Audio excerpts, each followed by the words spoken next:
Welcome to Boys in the Hood TV. Today we're going to be discussing the life of a Rollin 30s Crip named Beasty Loc, who will go down for a murder in 2012. On August 6, 2012, Beasty Loc from the Rollin 30s and his homie named Bosco will get a ride from his cousin, who was a Rollin 40s Crip named Cap. Now Beasty would let Cap know that one of their homies had just been robbed by members of the Fudgetown Crips a few weeks ago, and he was looking for some get back. So Cap would drive the car over to Woodridge Apartments in San Bernardino, along with Beasty Loc and his homie Bosco, to look for the Fudgetown Crips who robbed their homie. Now while driving through, Beasty Loc would spot a white Caprice, which he believed belonged to one of the members of the Fudgetown Crips. So immediately, Cap would follow that white Caprice all the way to McDonald's. Once the Fudgetown Crips left McDonald's, they headed to a nearby gas station and would get out and start pumping the gas. So Cap, Beasty Loc, they would pull the car over nearby the gas station and get out the vehicle.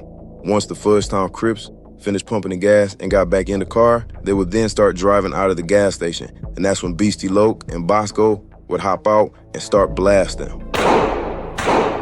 They would let off multiple shots, hitting the Fudgetown Crips Caprice car, which would cause the Fudgetown Crips to crash. Beasty Loc and Bosco would then hop back into the car with Cap, who would then drive by the crashed Caprice, and as they drove by, Beasty Loc would hang out the window and start shooting once again. And that's when Cap, who was driving the car, would yell out, "This neighborhood." Now by the time the police arrived, they would find only one Fudgetown Crip, who was a driver behind the wheel of the car with a bullet wound to the head. Ultimately, the driver would survive his injuries. Only weeks later, on August 23rd, Cap from the Rollin 40s, along with another affiliate named Lloyd Coleman, were at the Mountain View Apartments, where Beasty Loc also stayed at in San Bernardino. Now both Cap and Coleman had been drinking the entire day, and Coleman was hella drunk at the time. Eventually, Caps would get on the phone with his girlfriend named Amelia White, and he would tell her to come over and make sure that she bring her daughter, who at the time was dating Beasty Loc. Nearly 20 minutes would go by, and Amelia White would pull up with her daughter, and both Cap and Coleman would get into the car, and then they would drive to the 99-cent store to grab a couple items. Now sometime later, they would return back to the Mountain View Apartments, and both Cap and Coleman, along with White's daughter, would get out of the car, while White went and drove and parked the car. Now Beasty Loc was waiting outside, along with his sister named Rhonda. Now White's daughter would have a conversation with Beasty Loc for a little bit, and then Beasty Loc would head back inside his apartment. Now while Beasty Loc was inside his apartment, an argument would break out. Beasty Loc's sister Rhonda and Lloyd Coleman would get into an argument, and Coleman would call Rhonda a bitch. And that's when she would respond and tell Coleman that he was a nobody and he wasn't even from the neighborhood. From here, the argument would only get worse, because now Beasty Loc's girlfriend would jump in the conversation also. And that's what Coleman would call her a bitch while taking off his shirt and getting straight in her face and arguing with her. But once he did this, that's when A would punch Coleman in his face. And out of nowhere, Cap from the Rollin 40s would come running up and start punching on Coleman and hitting him so hard that he would stumble backwards and fall onto the ground. Then another man named Madball, who was from the Rollin 40s, would run up also and start stomping on Coleman as he laid on the ground. And at this point, Coleman is being packed out by the members of the 40s. As Coleman is still laying on the ground, breathing heavy, Beasty Loc will come outside the apartment with a strap in his hand.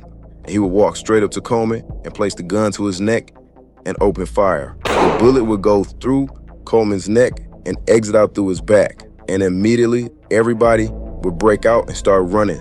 Now, a short time later, neighbors who heard the gunfire would call 911, who would arrive on scene to find Coleman bleeding from his nose and mouth, laying on the ground. But unfortunately, by the time EMTs arrived, Coleman would be pronounced dead at the scene. Now the next day, Cap and Beasty Loc would stay over at Cap's girlfriend's house, Amelia White. Now while there, Beasty Loc would clean his gun that he had used to kill Coleman. Cap would then tell Amelia to drive Beasty Loc to the border of Victorville at the Arco gas station. Now, as the police continued to investigate the shooting at the Mountain View Apartments, 5 days later, they would get a phone call, and Cap from Rollin 40's girlfriend, named Amelia White, would come in for questioning with the police about the shooting. Now, initially, she was afraid to say exactly what happened, but ultimately, she would tell the exact truth on what took place. She would tell police officers that she was afraid of her boyfriend Cap and his homie Beasty Loc.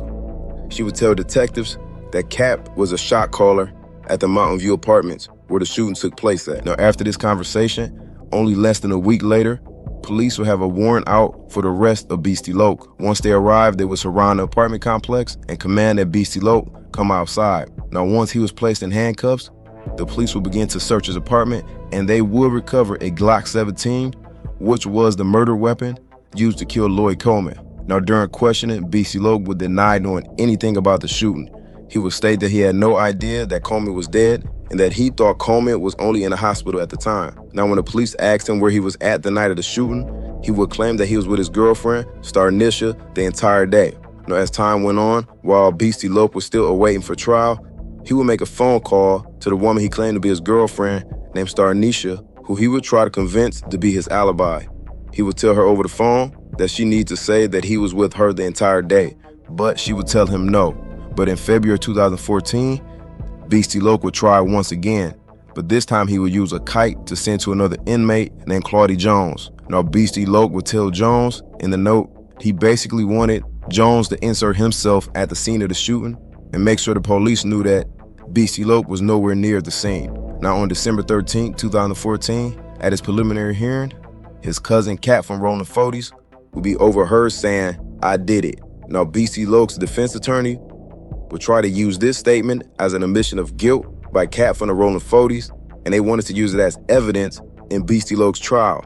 But this motion would be denied because the prosecution would claim that Cap from Rollin was referring to his case involving the shooting with the Fudgetown Crips that took place weeks prior to the murder of Lloyd Coleman. Now, during Beasty Loc's trial, multiple witnesses would come forward. Now, Cap's girlfriend, Amelia White, would testify for the prosecution, and she would tell the jury that Cap was an abusive boyfriend, and she would go on to also ID Beasty Loc as the man who shot and killed Lloyd. But her daughter, A, who was dating Beasty Loc, would deny ever seeing Beasty Loc being in possession with any type of firearm, not only that night, but any time prior to that night. Now, she would also claim that she had no idea who fired the shot. Also, Beasty Loc's cousin, named Jones, would testify that she did not see Beasty Loc at the scene of the shooting at all, nor during the fight of the time of the shooting. Now, even with multiple witnesses testifying on Beasty Loc's behalf, by the end of the trial, Tyger Carr, aka Beasty Loc from the Rollin 30s, would be found guilty of first-degree murder, actively participating in a street gang, a felon being in possession with a firearm, and he would be sentenced to 75 years to life in prison. Now, his cousin, Christopher Sly, also known as Cap from the Rollin 40s, he would be found guilty of the attempted murder of the Fudgetown Crips, and he would be sentenced to 15 years in state penitentiary. I would like to thank everybody for tapping in, and I'll see y'all next time.